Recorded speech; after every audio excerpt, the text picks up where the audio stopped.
Hi అండి. నమస్తే. నేను మీ Lakshmi. Welcome back to our channel. Friends, ఈరోజు మన వీడియోలో నోట్లో పెట్టుకుంటే అలా కరిగిపోయే రవ్వ కేసరిని ఎలా తయారు చేసుకోవాలో చేసి చూపిస్తున్నానండి.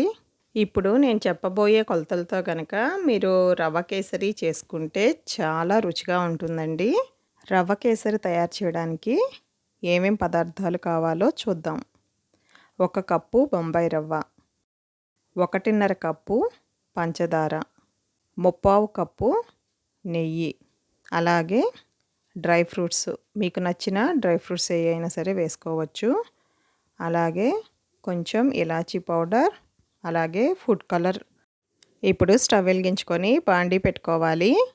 బాండీ వేడెక్కిన తర్వాత మనం 3/4 కప్పు నెయ్యి తీసుకున్నాం కదా, దాంట్లో హాఫ్ వరకు ఇప్పుడు వేసేసుకోవాలి. హాఫ్ నెయ్యి వేసేసుకోవాలి. నెయ్యి వేడెక్కిన తర్వాత జీడిపప్పు వేసుకోవాలి. ఫస్ట్ కొంచెం సిమ్లో పెట్టుకొని వేయించుకుంటాం కదా, జీడిపప్పులు మాత్రం ఫస్ట్ కొంచెం వేగిన తర్వాతే మనం కిస్మిస్లు వేసుకోవాలి. లేదంటే కనుక కిస్మిస్లు మాడిపోతాయి. వీటిని వేయించుకొని తీసుకొని పక్కన పెట్టేసుకున్నాను. ఇప్పుడు అదే నెయ్యిలో బొంబాయి రవ్వని వేసుకొని వేపుకోవాలి. రవ్వ మనం వేపుకునేటప్పుడు స్టవ్ ఫ్లేము సిమ్లోనే పెట్టుకోవాలి, హైలో పెట్టుకోకూడదు. ఇది మొత్తం నెయ్యిలో కలిసిపోయి చక్కగా మనకి కలర్ మారే వరకు వేయించుకోవాలి. అది కొంచెం కలర్ మారితే మనకి వేగిందని అర్థమవుతుంది. ఇది అయ్యే లోపల నేను పక్కన వేరే స్టవ్ మీద స్టవ్ వెలిగించి నీళ్లు పెట్టుకుంటున్నానండి. మనం 1 కప్పు బొంబాయి రవ్వ తీసుకున్నాం కాబట్టి 4 కప్పుల వాటర్ తీసుకోవాలి. నేనైతే 3.5 వాటర్ తీసుకున్నాను. కానీ 4 కప్స్ తీసుకుంటే కనుక కొంచెం అంటే మనకి జోరుగా కొంచెం ఉంటే బాగుంటుంది. అందుకని 4 కప్స్ అయితే కరెక్ట్గా ఉంటుందండి. మీరైతే 4 కప్స్ తీసుకోండి. నేను 3.5 తీసుకున్నాను. ఇవి బాగా మరక్కాగాలి, అంటే వాటర్ తెరలాలన్నమాట. తెరిలిన తర్వాత బొంబాయి రవ్వ కూడా వేగిపోయింది కదా, ఇప్పుడు దీనిలోకి మనం కాసి పెట్టుకున్న వాటర్ని డైరెక్ట్గా కలుపుకోవాలి.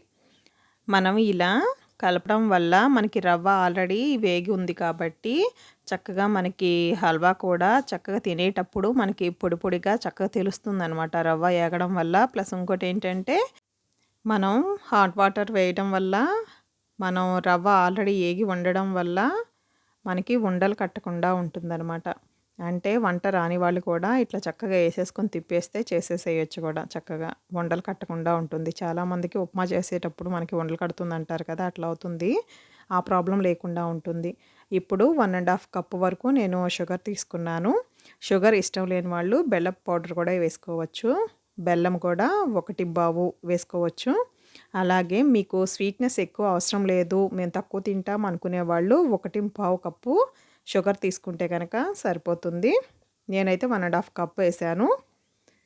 ఒకవేళ మీరు తక్కువ తింటే 1/4 కప్ వేసుకోండి. అలాగే బెల్లం పౌడర్ కూడా 1/4 కప్ వేసుకుంటే కనుక సరిపోతుంది. ఇప్పుడు మన పంచదార మొత్తం కూడా కరిగిపోయేలాగా బాగా తిప్పుకోవాలి. ఇప్పుడు ఫుడ్ కలర్ నేను లెమన్ ఎల్లో కలర్ వేసుకున్నాను. కేసరి కలర్ రావాలి కదా, అందుకని చెప్పి మీకు ఇష్టం ఉంటే కలర్ వేసుకోవచ్చు, లేదంటే అది స్కిప్ చేయొచ్చు.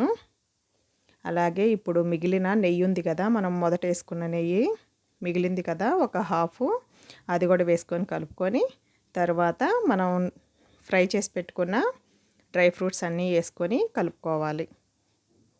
ఇప్పుడు దీనిలో చివరిగా ఇలాచీ పౌడర్ కూడా వేసుకొని చక్కగా కలుపుకుంటే ఎంతో టేస్టీగా ఉండే బొంబాయి రవ్వ హల్వా రెడీ అయిపోతుంది. ఫ్రెండ్స్, చూశారు కదా, ఇప్పుడు నేను చెప్పిన కొలతలతో మీరు ట్రై చేస్తే కనుక మీకు చాలా పర్ఫెక్ట్గా వస్తుందన్నమాట. మీకు నెయ్యి అంత వద్దు అంటే ఒక హాఫ్ కప్ కూడా యూస్ చేసుకోవచ్చు. 1 కప్పు రవ్వకి హాఫ్ కప్ నెయ్యి మాత్రం వాడుకోవచ్చండి, కొంచెం తగ్గించాలి అనుకుంటే. ఆ నెయ్యి మాత్రం మీ ఇష్టం, మీరు ఇంట్లో తినేదాన్ని బట్టి వాడుకోవచ్చు. చూశారు కదా, ఎలా అనిపించింది వీడియో? మీకు నచ్చిందా? మీకు నచ్చితే కనుక తప్పకుండా ఒక లైక్ చేస్తారు కదూ. Thank you. Thanks for watching.